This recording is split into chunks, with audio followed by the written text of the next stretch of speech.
No, I told him to wrap it up by noon, but the lawyer went long, explaining the divestment of Trump's business from himself and so forth, so it's okay.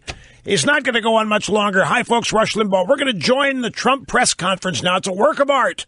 It is an absolute work of art. We're near the end of it, so here we go. Want to see what was happening with the Supreme Court. So I think it was a very, very big decision as to why I was elected. Making mincemeat of the media today. Living in Nazi Germany. What were you driving at there? What are you trying to tell them? I think it was disgraceful that the intelligence agencies allowed any information that turned out to be so false and fake out. I think it's a disgrace. And I say that. And that's something that Nazi Germany would have done and did do. I think it's a disgrace. That information that was false and fake and never happened got released to the public. As far as BuzzFeed, which is a failing pile of garbage, writing it, I think they're going to suffer the consequences. They already are. And as far as CNN going out of their way to build it up, and by the way, we just found out I was coming down. Michael Cohen. Michael Cohen is a very talented lawyer. He's a good lawyer in my firm. It was just reported that it wasn't this Michael Cohen they were talking about. So all night long, it's Michael Cohen. I said, I want to see your passport. He brings his passport to my office.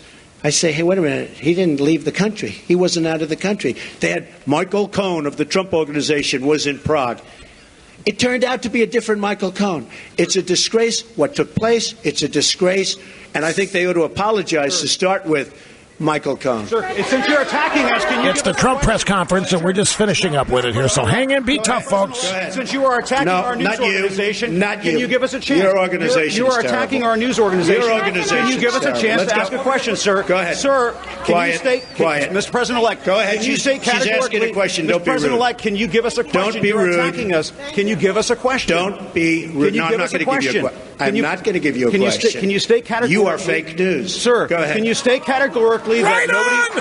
No, Mr. President-elect, you are fake news. I'm not giving you a question. Right on. President Obama went too far with the sanctions he put on Russia after the hacking. Do you think they're disproportionate? I don't say he went too far. And what will you roll them back? No. And what do you think of Lindsey Graham's plan to send you a bill for tougher ones? Plans to send me a bill for what? For tougher sanctions. I hadn't heard Lindsey Graham was going to do that. Lindsey Graham. I've been competing with him for a long time. And he's going to crack that 1% barrier one day. I didn't realize Lindsey Graham's still on it. It's all right. I think Lindsey Graham's a nice guy, actually. I've heard that he's a nice guy, and I've been hearing it. Yeah, go ahead. Go ahead. You've been waiting. Go ahead. As far as we understand, the intelligence community... Stand up, please. Yeah, Ian Pannell from BBC News. Ian Pannell from BBC News. BBC News. It's another beauty. Yeah. Thank you. Thank you. As far as we understand it, the intelligence community are still looking at these allegations. It's false news, as you describe it. If they come back with any kind of conclusion that any of it stands up, that any of it is true, will you consider your position? Would you think there's nothing they can come back with? Okay, yes, go ahead. Can you this decision to publish fake news and all the problems that we've seen throughout the media over the course of the election, what reforms do you recommend for this industry here? Well, I don't recommend reforms. I recommend people that are that have some moral compass. I've been hearing more and more about a thing called fake news, and they're talking about people that go and say all sorts of things. But I will tell you, some of the media outlets that I deal with are fake news, more so than anybody. I could name them, but I won't bother. But you have a few sitting right in front of us.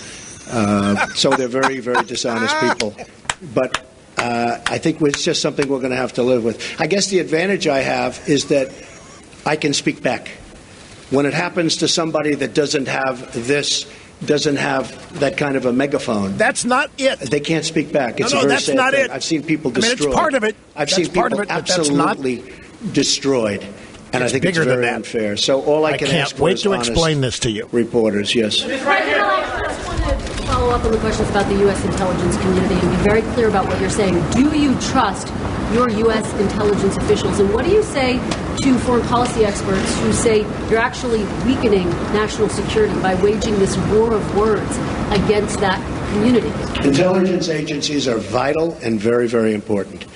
we are going to be putting in, as you know, Mr. Pompeo and others, you know the Senator, Dan Coates, we're going to be putting in some outstanding people. Within 90 days, they're going to be coming back to me with a major report on hacking. I want them to cover this situation. I also want them, however, to cover maybe most importantly, because we're hacked by everybody. You know, the United States, our government, out of a list of 17 in terms of industries, is the worst. It's number 17 in terms of protection. If you look at the retail industry, if you look at the banking industry, various industries, out of 17 industries, they put this in the category of an industry, the United States is last in terms of protecting, let's say, hacking defense. Like we had a great hacking defense at the Republican National Committee. That's why we weren't hacked. By the way, we were told they were trying to hack us, but they weren't able to hack. And I think I get some credit because I told Reince, and Reince did a phenomenal job. But I said, I want strong hacking defense. The Democratic National Committee didn't do that. Maybe that's why the country runs so badly that way. But I will tell you, wait, let me finish. Within 90 days, we will be coming up with a major report on hacking defense. How do we stop this new phenomena, fairly new phenomena? Because the United States is hacked by everybody. Right. That includes Russia and China and everybody. Mexico. Everybody. Okay. Go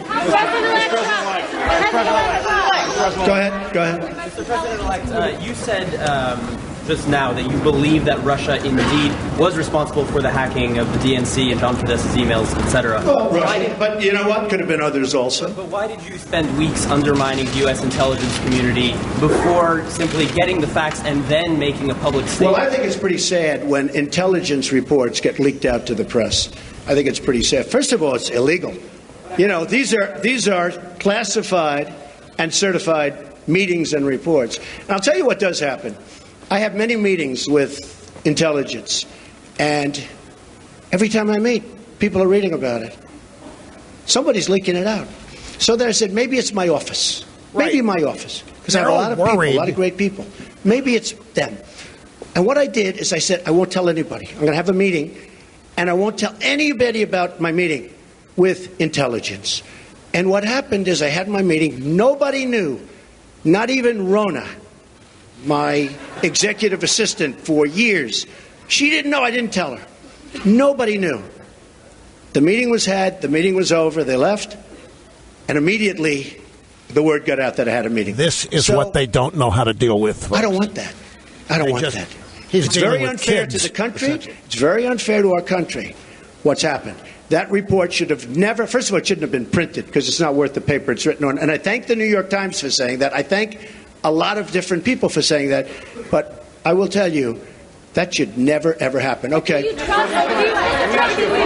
He's loving this. You know, this is a difference. Can you stand here today, once and for all, and say that no one connected to you or your campaign had any contact with Russia leading up to or during the presidential campaign? And if you indeed do believe that Russia was behind the hacking, what is your message to Vladimir Putin right now? He shouldn't be doing it. He won't be doing it.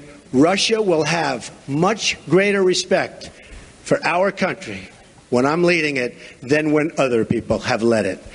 You will see that. Russia will respect our country more. Right on. He shouldn't have done it. Right on. I don't believe he'll be doing it more now. Right on. We have to work something out, but it's not just Russia. Right on. Take a look at what's happened. You don't report it the same way. 22 million accounts were hacked in this country by China. And that's because we have no defense. That's because we're run by people that don't know what they're doing. Exactly. Russia will have far greater respect for our country when I'm leading it. And I believe, and I hope, maybe it won't happen, it's possible, but I won't be given a little reset button like Hillary. Here, press this piece of plastic. Yeah. I looked at her like, what is she doing? Right, I love this. There's no reset button. We're either going to get along or we're not.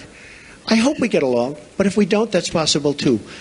But Russia and other countries, including China, which has taken total advantage of us economically, totally advantage of us in the South China Sea by building their massive fortress. Total. Russia, China, Japan, Mexico, all countries will respect us far more than they do under past administrations. I want to thank everybody. So this is all, just so you understand, these papers, because I'm not sure that was explained properly, but these papers are all just a piece of the many, many companies that are being put into trust to be run by my two sons. And I hope at the end of 8 years I'll come back and I'll say, oh, you did a good job. Otherwise, if they do a bad job, I'll say, you're fired. Goodbye, everybody. Goodbye. Okay, that's it. That's Donald Trump. He went about 10 minutes longer. He tried to wrap it up, but he had his female lawyer go out there and give a great detailed explanation of the divestment of his businesses. And she was as thorough. She was just superb. And I was thinking, watching her, here's this so-called misogynist Donald Trump. And he's turning over one of the most important things, the most important events in his business life ever to this female attorney. And he's putting her out there to explain all this. And she was just superb. Okay, folks, I want to take a little break here. And we'll come back. I want to put all of this in perspective here.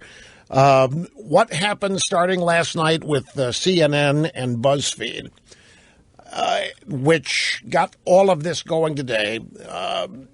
Poor Barack Obama. You know, I have to mention this.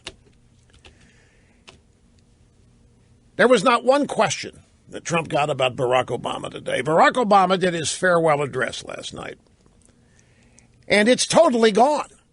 Every bit of the oxygen has been sucked up by Donald Trump. Even though it was a fake news story, there's not a syllable being spoken since last night about Barack Obama's farewell speech. In fact, even Gloria Borger of CNN didn't know it, but she was describing the Limbaugh theorem as she watched Obama last night. She made the observation, you know what? This guy's talking like he hasn't really been in charge of any of this. He's talking about all these great things that happened here like he hasn't really been responsible for any of it. And she got so close to actually defining the Limbaugh theorem that it was noteworthy. I've got the soundbite. I've got it ready to go. But, man, not a question from the media. What did you think of Mr. Obama's farewell speech? Not one. There wasn't one reference to it whatsoever. It's done and forgotten. Like pretty much the Obama administration is, except for all those aspects of it that have to be repealed and reworked and redone because such a mess has been made. Okay, quick timeout. We will continue right after this, folks. Don't go away. Just getting started here.